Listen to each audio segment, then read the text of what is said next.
మీరందరూ 100 రోజుల్లో పొందిన ప్రయోజనాలు మేము చెప్పాల్సిన అవసరం లే. తొలి నెలే 7,000 రూపాయలు తీసుకున్నారా లేదా తల్లి? ఎవరు మాట్లాడటంలో రాలేదా?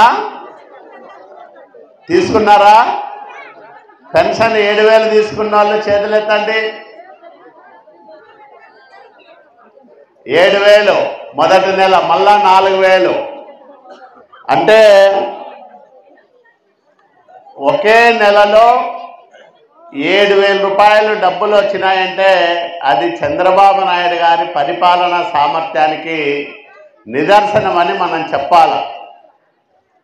ఎన్ని లక్షల కోట్ల అప్పు ఉందో ఇంతవరకు లెక్కేదేళ్ళ. లెక్కలేనంత అప్పు చేసిపోయినాడు జగన్మోహన్ రెడ్డి. దాన్ని తీర్చాలా, దానికి సంబంధించిన వడ్డీ అసలు కంతులు కట్టుకోవాలా, అభివృద్ధి చేయాలా, సంపాదన పెంచుకోవాలా, మళ్ళా ఈ సంక్షేమానికి ఖర్చు పెట్టాల. మామూలు అయితే ఆ ఖాళీ ఖజానాను చూసి పారిపోయే పరిస్థితి. కానీ ప్రపంచంలో పేరున్న నాయకుడు, జాతీయ స్థాయిలో అనేక మంది ముఖ్యమంత్రులను అభిమానులుగా పొందిన నాయకుడు నారా చంద్రబాబు నాయుడు గారు మనకు ముఖ్యమంత్రిగా ఉండడం మనందరి అదృష్టం. ఆంధ్రప్రదేశ్ చేసుకున్న అదృష్టం ఏమంటే ఈ ఎన్నికల్లో 93% స్ట్రైక్ రేట్, అంటే 100 స్థానాల్లో నిలబడితే 93 స్థానాల్లో గెలవడం, 175 స్థానాల్లో కూటమి పోటీ చేస్తే 164 స్థానాల్లో విజయం సాధించడం, కేవలం జగన్మోహన్ రెడ్డి పార్టీకి 11 స్థానాలే మిగలడం.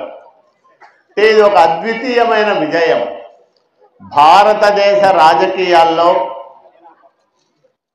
ఏ కూటమికి ఇంత గొప్ప మెజార్టీ రాలేదు, మనకే వచ్చింది. అందుకనే అంతే బాధ్యతతో ఇచ్చిన హామీలను ఒక్కటొక్కటిగా నెరవేర్చుకుంటూ పోతా ఉంది ఎన్డీఏ కూటమి ప్రభుత్వం చంద్రబాబు నాయుడు గారి నాయకత్వంలో. ఒకవైపు సంక్షేమానికి పెద్దపీట వేస్తూ 5 ఏళ్లలో ఈ రాష్ట్రాన్ని వదిలిపెట్టి పారిపోయిన పారిశ్రామికవేత్తల్ని, పెట్టుబడిదారులను మళ్ళీ పిలిపించుకుంటూ వాళ్లకు ఒక నమ్మకాన్ని, భరోసాను ఇస్తూ మీరు పెట్టుబడులు పెట్టండి, ఖచ్చితంగా ఈ రాష్ట్రం పెట్టుబడులకు స్వర్గధామంగా నిలుస్తుంది, మీకు, మీ పెట్టుబడులకు, మీరు పెట్టబోయే పరిశ్రమలకు ఎలాంటి ఇబ్బందులు ఉండవు భవిష్యత్తులో అని వాళ్ళల్లో నమ్మకాన్ని నింపుతూ మళ్ళా పరిశ్రమలను, పెట్టుబడులను రప్పిస్తా ఉన్నాడు చంద్రబాబు నాయుడు గారు. ఈ డబ్బులన్నీ మనకి ఇయ్యాలంటే ఎక్కడో ఒక చోట డబ్బులు ఆదాయం రావాలి. మన ఇంట్లో 2-3 సంపాదన చేస్తే 8 మందో 9 మందో తినడానికి అవకాశం ఉంటుంది. ఎవరూ సంపాదించకపోతే మనకు తినేదానికి డబ్బులు ఉండవు, సంసారం గడవడమే కష్టమవుతుంది. రాష్ట్రమైనా అంతే. ఆదాయం లేకపోతే, పెట్టుబడులు రాకపోతే మన పరిస్థితి అగమ్యగోచరంగా మారుతుంది. కాబట్టి ఆదాయాన్ని పెంచుకునే మార్గాలను అన్వేషిస్తూనే సంక్షేమానికి పెద్దపీట వేస్తూ ఉన్నాడు. ఇప్పుడు ఇక్కడ ఎన్డీఏ కూటమి ప్రభుత్వం అధికారంలోకి రాకముందు జగన్మోహన్ రెడ్డి ముఖ్యమంత్రిగా ఉన్న కాలంలో రాయదుర్గం పట్టణంలోనే మున్సిపాలిటీ పరిధిలో 6,783 మందికి 1,43,85,000 రూపాయలు పెన్షన్ల రూపంలో అందేది. చంద్రబాబు నాయుడు గారు వచ్చిన తొలి నెలలోనే 7,000 రూపాయల ప్రకారం వీళ్ళందరికీ ఇస్తే 4,65,59,500 రూపాయలు అయింది. అట్లాగే ఈ నెలలో అంటే అది 3,000 కలిపి ఇచ్చిన మొత్తం కాబట్టి దాన్ని పక్కన పెట్టిన ఈ నెలలో 2,84,36,500 రూపాయల డబ్బులు పెన్షన్ల రూపంలో, అంటే దివ్యాంగులకు కానీ, వితంతువులకు కానీ, లేదా వృద్ధులకు కానీ, చేనేత కార్మికులకు కానీ, డప్పు కళాకారులకు కానీ, ఇట్లా రకరకాల పెన్షన్లు ఒంటరి మహిళలకు మనం ఇచ్చే పెన్షన్ల ఖర్చు 2,84,36,500 రూపాయలు ఒక్క రాయదుర్గం టౌన్లోనే ఇస్తూ ఉన్నాం. ఇది ఎంత ఎక్కువ అంటే దాదాపు రెట్టింపు, 1,40,51,500 రూపాయలు పెరిగింది. అంటే 1,43,00,000 వచ్చేది ఈరోజు 2,84,00,000 వస్తుందంటే డబల్ అయింది. ఎందుకైందని నాకు కూడా చిన్న డౌట్ వచ్చి కమిషనర్ గారిని అడిగితే, మనం శాశ్వతంగా వికలాంగులు, మంచం మీదే ఉండి లేవలేని పరిస్థితుల్లో ఉన్నవాళ్ళు, డయాలసిస్ పేషెంట్లు, ఇట్లా వీళ్ళందరికీ కూడా 15,000 రూపాయలు ఇస్తూ ఉన్నాం. ఎవరు ఊహించలేదు. అంటే ఒక యువకుడు, డిగ్రీ చదువుకున్న యువకుడు ఒక పరిశ్రమలో పనిచేస్తే 15,000 రూపాయలు రావడం కష్టం. కానీ చంద్రబాబు నాయుడు గారు ఇంటికి పెద్ద దిక్కుగా 15,000 రూపాయలు ఇట్లాంటి వాళ్ళందరికీ ఇస్తూ ఉన్నాడంటే వాళ్ళే 794 మంది ఉన్నారు మన దగ్గర. కాబట్టే ఇంత డబ్బులు పెరిగింది. దివ్యాంగులకు మనం 6,000 రూపాయలు ఇస్తూ ఉన్నాం. ఇదంతా కూడా ఊహించినంత డబ్బు. ఈ 3 నెలల కాలంలోనే 10,35,00,000 ఒక్క రాయదుర్గం పట్టణంలో పెన్షన్దారులకే చంద్రబాబు నాయుడు గారి ప్రభుత్వం అందజేసిందంటే ఎవరైనా నమ్ముతారా? ఇది వాస్తవం. 3 నెలల్లో 10 కోట్ల డబ్బులు ఇచ్చినాము రాయదుర్గం పట్టణ వాసులకి, నియోజకవర్గం అంతా కాదు. అట్లా రాష్ట్రం అంతా కూడా 64 లక్షల మందికి ఇస్తూ ఉన్నాం పెన్షన్లు. మరి వేరే వాళ్ళైతే ఇది సాధ్యమయ్యేదా? మొన్ననే మీరు చూసింటారు, ఏదైనా మనకు 1 రోజు 2 రోజుల గడువు పొడిగే అవకాశం ఉంటే అమ్మయ్య 1 రోజు టైం దొరికిందని ఆనందపడతారు. కానీ అట్లా ఆనందపడే వ్యక్తి కాదు. 1వ తేదీ ఆదివారం వస్తుందంటే 30వ తేదీన మీ అందరికీ పెన్షన్లు ఇచ్చినాడా లేదా తల్లి? అది చంద్రబాబు నాయుడు గారి ఘనత. అంటే ప్రజల పట్ల, పేదల పట్ల, పెన్షన్దారుల పట్ల ఆయనకున్న బాధ్యత, ప్రేమ, అభిమానం అంత గొప్పది. ఒక మంచి పరిపాలన తెచ్చుకున్నాం మనం అందరం కూడా. పరిపాలన దక్షుడు, పాలన అనుభవం ఉన్న వ్యక్తి, ఎక్కడెక్కడి నుంచినో డబ్బులు తీసుకొచ్చి ఈ రాష్ట్రంలో సంపదను పెంచే సామర్థ్యం ఉన్న నాయకుడు చంద్రబాబు నాయుడు గారు. కాబట్టే ఆయన్ను ముఖ్యమంత్రిగా చేసుకున్నాం. దానివల్లే మనం ఈ రకమైన సౌకర్యాలు పొందుతూ ఉన్నాం. ఇవన్నీ కూడా మీకు అందరికీ గ్రామ సచివాలయ సిబ్బంది వచ్చి ఇస్తారు, ప్రతి ఇంటికి ఇస్తారు. చంద్రబాబు నాయుడు గారు ఏం చేశారనేది చెప్తారు. ఇది మంచి ప్రభుత్వం అనే పేరుతో ఈ 100 రోజుల చంద్రబాబు నాయుడు గారి పాలనలో వనగూడిన ప్రయోజనాలు, ఈ రాష్ట్రం పొందిన ఉపయోగాలు, ఇవన్నీ కూడా చర్చ చేయాలనే ఉద్దేశంతోనే ఈ కార్యక్రమాన్ని పెట్టాం. ఇప్పుడు అన్నా క్యాంటీన్ మంది కూడా రెడీ అయింది. అక్షయపాత్ర వాళ్ళు కళ్యాణదుర్గం కూడా ఓపెన్ చేయండి. నిన్ననే కలెక్టర్ గారితో మాట్లాడాను నేను, మాది రెడీగా ఉంది ఓపెన్ చేద్దామంటే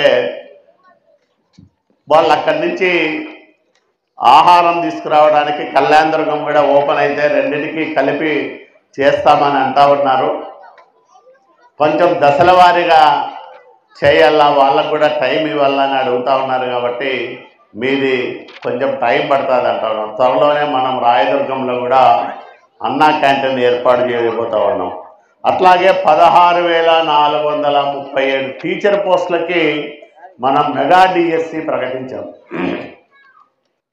మన పిల్లల కోసం మన రాయదుర్గంలో ఈ డిఎస్సికి పోటీ పడే అభ్యర్థుల కోసం మనం కూడా ఉచితంగా ఒక డిఎస్సి కోచింగ్ సెంటర్ని కూడా ఏర్పాటు చేశాం. అంటే పేదలందరూ కూడా మంచి లెక్చరర్లను పిలుచుకొచ్చి వాళ్ళ ఉపన్యాసాలు వినాలనే ఉద్దేశంతో ఏర్పాటు చేశారు. అంటే ఒకే విడతలో 16,345 టీచర్ పోస్టులు భర్తీ చేయడం అనేది ఆషామాషి కాదు. 5 ఏళ్ళు జగన్మోహన్ రెడ్డి డిఎస్సి పేరుతో రకరకాల విన్యాసాలు చేశాడు తప్ప టీచర్ పోస్టులు భర్తీ చేసింది లేదు. ఒక చెడ్డ ప్రభుత్వం ఏ విధంగా ఉందో 5 ఏళ్ళు మనం చూసాం. ఒక మంచి ప్రభుత్వం ఎట్లా ఉంటుందో 100 రోజులుగా మనం చూస్తూ ఉన్నాం. అంటే వ్యత్యాసాన్ని గమనించండి. మీరు కూడా అందరికీ స్వతంత్రం వచ్చినంత ఆనందమైంది. ఏమ్మా అయిందా లేదా? లేకపోతే నాకు వచ్చే పెన్షను ఇంటికి వస్తుందో రాదో, ఎవరొచ్చి పీకేస్తాడో, మా వార్డులో వైసీపీ నాయకుడికి కోపం వస్తే మాకు పెన్షన్ కట్, లేకపోతే అక్కడుండే ఇంకో ఎవరికన్నా సరిపోకపోతే ఇంటి బిల్లులు ఆపేయి, ఇట్లా ఒక కక్ష సాధింపు పరిపాలన అందించారు తప్ప ప్రజలకు మేలు చేయాలా, ప్రజలను బాగు చేయాలనే ఆలోచన తలంపు లేకపోయింది. దానివల్ల అనేక ఇబ్బందులు చవిచూశాం. ఇక్కడ ఉన్న వాళ్ళందరం 5 ఏళ్ళు రోడ్ల మీదకి వచ్చి పోరాటాలు చేసి నా మీదే 19 కేసులు పెట్టించారు. ఏం బాధ లేదు, భయం లేదు. ఎందుకంటే అది బాధ్యత. ప్రతిపక్షంలో ఉన్నప్పుడు ప్రజల సమస్యలపైన పోరాటం చేయడం, ప్రజలు పడుతున్న ఇబ్బందులను ప్రభుత్వం దృష్టికి తీసుకుపోవడం బాధ్యత అనుకున్నాం. ఆ రకంగానే 5 సంవత్సరాలు పనిచేశాం. దానికనే అనంతపురం, కర్నూలు ఉమ్మడి జిల్లాల్లో 28 నియోజకవర్గాల్లో ఎవరికి ఇవ్వనంత మెజార్టీ నాకిచ్చి మీరందరూ కూడా దీవించారు. ఇక్కడ 42,000 మెజార్టీ దాదాపు. అంటే రాయదుర్గం నియోజకవర్గం పుట్టినప్పటి నుంచి ఏం ఎమ్మెల్యేకి రానంత మెజార్టీనిచ్చి నన్ను గౌరవించారు మీరందరూ కూడా. దాన్ని ఎప్పుడూ మర్చిపోను. నేను ఈ 100 రోజుల పరిపాలనలో ఎక్కడా కూడా అశ్రద్ధ చేయకోకుండా అనేక సమస్యల పరిష్కారానికి ముందుకు వెళ్ళాం. ముఖ్యంగా కనేకల్లు మండలంలో అయితే ఉరవకొండ, రాయదుర్గం నియోజకవర్గాల మధ్య రాకపోకలు స్తంభించిపోయి ఉంటే 48 కోట్ల రూపాయలు మంజూరు చేయించి ఒక వంతెనను, ఒక బ్రిడ్జిని నిర్మించే పనికి ముందుకు వెళ్ళాం.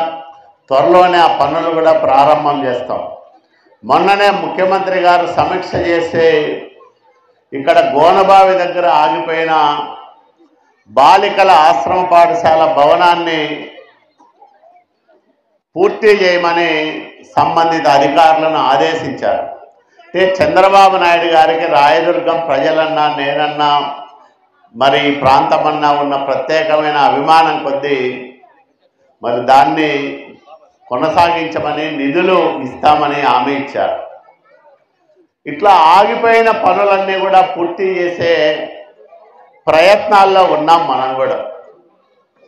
రాయదుర్గం మున్సిపాలిటీకి నీటిని సరఫరా చేసే పైప్ లైను అస్తవ్యస్తంగా మారితే దాన్ని మార్చాలని, కొన్ని సాంకేతికమైన ఇబ్బందులు వస్తే కూడా వాటన్నిటినీ అధిగమించే ప్రయత్నం చేస్తూ ఉన్నాం.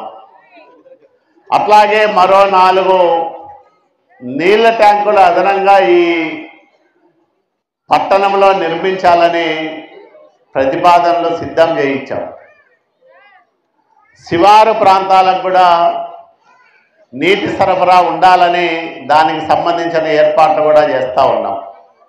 ఇవన్నీ ప్రజలు బాగుండాలి, మెరుగైన సౌకర్యాలు పొందాలి, రాష్ట్రంలోనే రాయదుర్గం నియోజకవర్గం ఒక ఆదర్శవంతంగా ఉండాలి, అభివృద్ధికి మారుపేరుగా నిలవాలని గట్టి ప్రయత్నాలు చేస్తూ ఉన్నాం.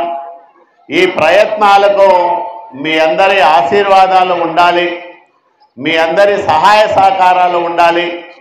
తప్పకుండా మీ అందరి ఆశీస్సులతో మీకు మెరుగైన సౌకర్యాలు కల్పించడానికి, రాయదుర్గాన్ని అన్ని విధాలుగా అభివృద్ధి చేయడానికి నిరంతరాయంగా దేవుడు ఎంత శక్తి ఇస్తే అంత శక్తిని ఉపయోగించి పని చేస్తానని మీ అందరికీ మాట ఇస్తూ మనవి చేస్తూ మీ అందరి దగ్గర కూడా సెలవు తీసుకుంటున్నా.